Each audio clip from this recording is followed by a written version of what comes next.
শ্রী শ্রী সদ্গুরু সংঘ পঞ্চম খণ্ড।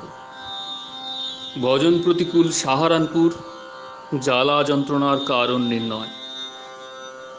পয়লা হইতে ৩রা ভাদ্র ১৩০০ সাল। সাহারানপুর পৌঁছিবার পর জালিম সিং আমাকে খোলামেলা নির্জন ও পরিষ্কার একখানা ঘরে থাকিবার ব্যবস্থা করিয়া দিলেন। আমি নিশ্চিন্ত হইয়া আসন করিয়া বসিলাম। জালিম সিং আমাকে অত্যন্ত ভালোবাসেন, তাই কয়েকদিন তাহার নিকটে থাকি আকাঙ্ক্ষা করেন।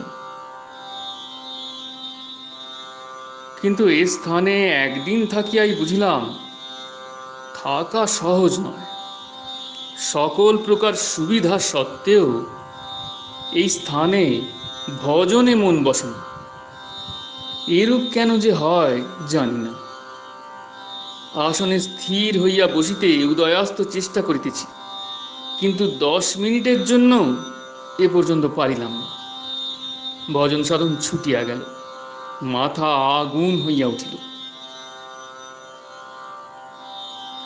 আসনের অবশ্য কর্তব্য কাজগুলি কোনো রকমে সমাধা করিয়া বাহিরে ঘুরিয়া বেড়াইতে লাগিলাম। বেড়াইয়াও আরাম নাই।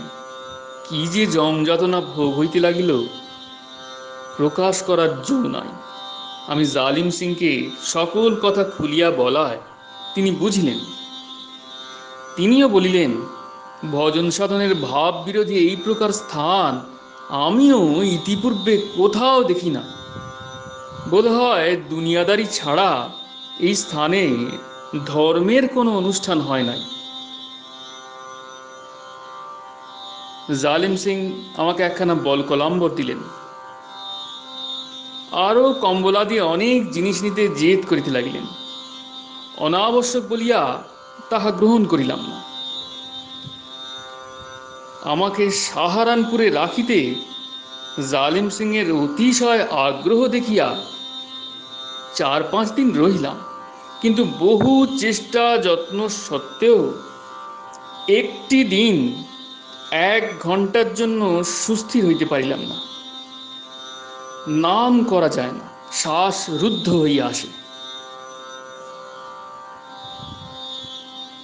ধ্যানের বিষয় কোথায় গিয়াছে খোঁজ খবর পাইতেছি না।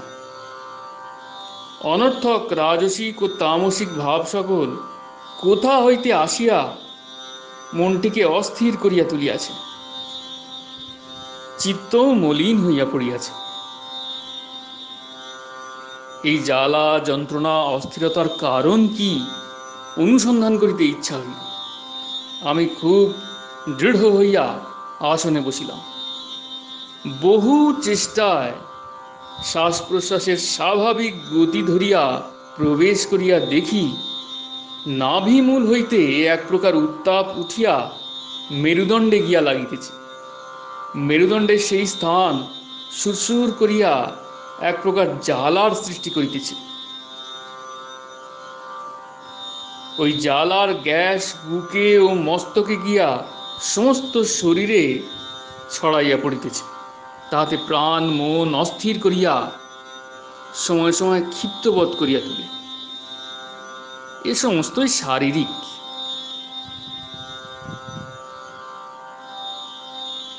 কাম ক্রোধ প্রভৃতি রিপু সকলের উৎপত্তি ও উত্তেজনা শুধু শারীরিক ব্যাপার বলিয়াই মনে হয়, কিন্তু তাহা হইলেও এ সকলের এতই পরাক্রম যে উহারা সূক্ষ্মাদপি সূক্ষ্ম চিত্তকেও আকর্ষণ করিয়া স্থূলত্বে পরিণত করে।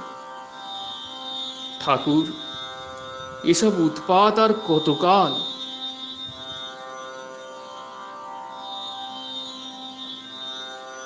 স্বপ্নে ঠাকুরের অপ্রাকৃত প্রসাদ। 7ই ভাদ্র অপরাহ্ন 6টার সময় ফৈজাবাদের টিকিট করিয়া গাড়িতে উঠিয়া বসিলাম। রাত্রে কোনো কষ্ট হইল না, অত্যন্ত গরম বোধ হইতে লাগিল। একজন বৈষ্ণব সারা রাত্রি বসিয়া আমাকে বাতাস করিলেন। বহুবার নিষেধ করাতেও তিনি থামিলেন না। অপরিচিত সাধুর এই প্রকার দয়া আমার উপরে কেন হইল জানি না। সকলেই ঠাকুরের খেলা মনে করি। শেষ রাত্রিতে একটি সুন্দর স্বপ্ন দেখিয়া জাগিয়া পড়িলাম। স্বপ্নটি এই: পশ্চিমাঞ্চলে নানা স্থানে ঘুরিয়া একদিন বেলা অবসানে ঠাকুরের নিকটে উপস্থিত হইলাম। যোগজীবন আমার জন্য ঠাকুরের প্রসাদ রাখিয়াছিলেন, তাহা আনিয়া দিলেন। ঠাকুর নিজ হইতে না বলিলে প্রসাদ পাইব না স্থির করিয়া আমি ঠাকুরের নিকটে বসিয়া রহিলাম। কিছুক্ষণ পরে ঠাকুর আমাকে প্রসাদ পাইতে বলিলেন। আমি ঠাকুরের নিকটে বসিয়া উহা পাইতে লাগিলাম। আশ্চর্যের বিষয় এই, প্রসাদে কোনো স্বাদই পাইলাম না। কোনো রসই প্রসাদে নাই কেন ভাবিতে লাগিলাম। এই সময়ে এক প্রকার গন্ধ প্রসাদ হইতে বাহির হইতে লাগিল। গন্ধ ঠাকুরের কাত্র গন্ধের ন্যায়, শরীর মন স্নিগ্ধকর পদ্মগন্ধের অনুরূপ। এই গন্ধ এতই মধুর যে আমি উহাতে মুগ্ধ ও অবসন্ন হইয়া পড়িলাম। আমার সমস্ত চিত্তবৃত্তি এই গন্ধে আকর্ষণ করিয়া লইল। আমি অতিশয় আগ্রহের সহিত প্রচুর পরিমাণে প্রসাদ পাইতে লাগিলাম। এমন সময় নিদ্রাভঙ্গ হইল। স্বপ্নটি দেখিয়া অন্তর প্রফুল্ল হইয়া উঠিল। ঠাকুরের কথা পুনঃ পুনঃ মনে হইতে লাগিল। ঠাকুর বলিয়াছিলেন, যথার্থ প্রসাদ যদি পাওয়া যায় তাতে কোনো আস্বাদই পাবে না, এক প্রকার সুগন্ধ মাত্র পাবে।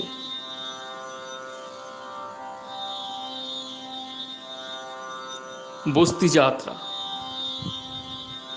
বেলা প্রায় 9টার সময় ফৈজাবাদ স্টেশনে পৌঁছিলাম। স্টেশন মাস্টার শ্রীযুক্ত মহেন্দ্রবাবু আমাকে দেখিয়াই আগ্রহের সহিত আসিয়া ধরিলেন এবং তাহার বাসায় লইয়া গেলেন। মহেন্দ্রবাবুর সঙ্গে পরমানন্দে দিনটি কাটাইলাম। নিত্যকর্মের কোনো বিঘ্ন ঘটিল না। সন্ধ্যার পর রান্না করিয়া আহার করিলাম।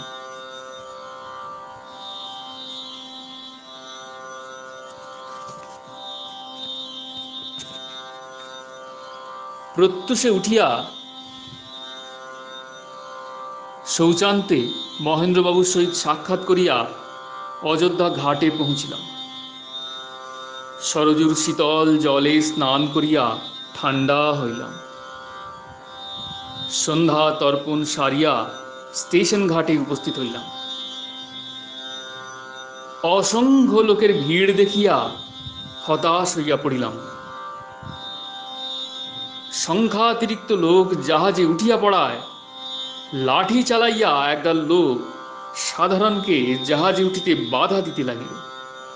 আমি নিরুপায় দেখিয়া একজন উচ্চ কর্মচারীকে ডাকিয়া বলিলাম, বাবু সাহেব, हम पड़े रहेंगे। কর্মচারীটি আমাকে বলিলেন, आप साधु है, चला आइए सीधा, कोई नहीं रोकेगा। যাহারা লাঠি মারিতেছিল আমাকে রাস্তা ছাড়িয়া দিল। আমি জাহাজে উঠিয়া বস্তির টিকিট করিয়া বসিলাম। অল্পক্ষণ পরেই লকরমন্ডি ঘাটে পৌঁছিলাম। কিছুক্ষণ হাঁটিয়া বালিচড়া পার হইয়া ট্রেন পাইলাম। ট্রেনে বসিয়া জব করিতে আরম্ভ করিলাম। বেলা প্রায় 10টার সময় বস্তি স্টেশনে পৌঁছিলাম। একজন ভদ্রলোকের সঙ্গে একখানা এক্কা গাড়ি ভাড়া করিয়া হাসপাতালের দিকে চলিলাম। ভদ্রলোকটি রাস্তায় নামিয়া পড়িলেন। হাসপাতাল কম্পাউন্ডের বাহিরে দরজার সম্মুখে এক্কা রাখিয়া আমি নামিয়া পড়িলাম। রাস্তার পাশে জলাশয় দেখিয়া প্রয়োজনে তথায় গেলাম। এ সময় এক্কাওয়ালা গাড়ি নক্ষত্র বেগে ছাড়িয়া দিল। আমার ঝোলা ঝালি গাঁঠি বস্তা সমস্ত লইয়া এক্কাওয়ালা পলায়ন করিল। আমি এক্কার পিছনে ছুটিতে ছুটিতে হয়রান হইলাম, আর বৃথা চেষ্টা না করিয়া হাসপাতালে চলিয়া আসিলাম। দাদা আমাকে দেখিয়া খুব সন্তুষ্ট হইলেন। এক্কাওয়ালাকে ধরিতে আর কোনো বিশেষ চেষ্টা হইল না। আবশ্যকীয় বস্ত্রাদি দাদা খরিদ করিয়া দিলেন। কণ্ঠশালগ্রাম কণ্ঠে ছিলেন। কম্বলাদি কতগুলি জিনিসপত্র জালাপুর হইতে দাদার নামে পার্সেল করিয়া পাঠাইয়াছিলাম। সুতরাং কতকগুলি জিনিস চুরি যাওয়াতেও বিশেষ কোনো অসুবিধা হইল না।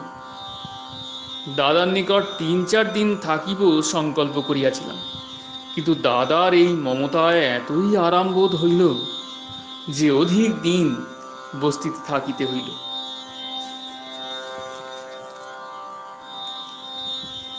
কলিকাতা অভয়বাবুর বাড়িতে ঠাকুরের সংবাদ।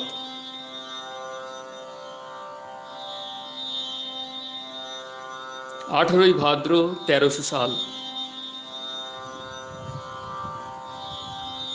বস্তিতে কয়েকদিন কাটাইয়া কলিকাতা রওনা হইলাম। রাস্তায় বেশ আরামে কাটাইয়া বেলা প্রায় ১০টার সময় হাওড়া স্টেশনে উপস্থিত হইলাম। বৃষ্টি হওয়ার খুব সম্ভাবনা দেখিয়া একখানা গাড়িতে ভাগিনেয়দের বাসায় ঝামা পুকুরে আসিয়া উঠিলাম। ছেলেরা স্কুলে গিয়াছে। আমার অত্যন্ত ক্ষুধা বোধ হওয়ায় অবিলম্বে স্নানাহ্নিক সমাপন করিয়া শালগ্রামকে ১ পয়সার মটর ভাজা ও শরবত নিবেদন করিয়া দিয়া প্রসাদ পাইলাম। শূন্য বাসায় ভালো লাগিল না। এখানে সৎসঙ্গীও পাইব না জানিয়া নিকটে শ্রীযুক্ত অভয়নারায়ণ রায় মহাশয়ের বাসায় চলিয়া আসলাম। তিনি খুব আদর যত্ন করিয়া আমার থাকার ব্যবস্থা করিয়া দিলেন। নিচে একখানা পরিষ্কার ঘরে আমি আসন করিলাম। শ্রীযুক্ত অভয়বাবু আমার গুরুভ্রাতা, পূর্ব পরিচিত, সৎসঙ্গী ও পরম সুহৃদ। কলিকাতায় যে ২-৪ দিন থাকিব, এই স্থানেই অবস্থান করিয়া ঢাকা যাইব মনে মনে স্থির করিলাম। কিন্তু অভয়বাবুর মুখে শুনলাম ঠাকুর ঢাকা হইতে কলিকাতা আসিয়া লাখুটিয়ার জমিদার শ্রীযুক্ত রাখালচন্দ্র রায়চৌধুরী মহাশয়ের ৪১ নম্বর সুকিয়া স্ট্রিটের বাড়িতে আছেন। সঙ্গে গেন্ডারিয়া আশ্রমের প্রায় সকলেই আসিয়াছেন। অভয়বাবুকে জিজ্ঞাসা করিলাম, ঠাকুরের এই সময়ে অকস্মাৎ কলিকাতা আসিবার কারণ কি? অভয়বাবু বলিলেন, গত শ্রাবণ মাসে গোসাইজির গলায় ঘা হইয়া কয়েকদিন রক্ত পড়িয়াছিল। রামকৃষ্ণ পরমহংসদেবের গলায় ক্যান্সার হওয়াতে কিছুদিন পূর্বে তিনি দেহত্যাগ করিয়াছেন। গোসাইয়েরও গলার ঘা যদি বৃদ্ধি হয়, এই আশঙ্কায় শিষ্যেরা অতিশয় ব্যস্ত হইয়া চিকিৎসার্থে কলিকাতা লইয়া আসিয়াছেন। কিন্তু ডাক্তার কবিরাজ দ্বারা তাঁর চিকিৎসা করাইতে হয় নাই, তিনি সুস্থ হইয়াছেন। রাখালবাবু খুব আগ্রহের সহিত নিজ বাড়িতে রাখিয়াছেন। আমি জিজ্ঞাসা করিলাম, ঠাকুরের কি বিনা চিকিৎসায় গলার ঘা সারিয়া গেল? অভয়বাবু উত্তর করিলেন, গেন্ডারিয়া হইতে কলিকাতা আসার সময়ে গোয়ালন্দ স্টিমারে পরলোকগত প্রসিদ্ধ দুর্গাচরণ ডাক্তার মহাশয় প্রকাশ হইয়া গোসাইজিকে বলেন, আপনার গলার ঘা সাধারণ অসুখ, কালো কচুর রস ক্ষতস্থানে লাগাইয়া দিবেন, সারিয়া যাইবে। গোসাই কলিকাতা আসিয়া তাহাই করিলেন। ঘাও সারিয়া গিয়াছে, এখন বেশ সুস্থ আছেন। ঠাকুরের সুকিয়া স্ট্রিটে অবস্থিতির বিষয় শুনিয়া প্রাণ অস্থির হইয়া পড়িল। কতক্ষণে ঠাকুরের নিকটে যাইব তাহাই মনে হইতে লাগিল।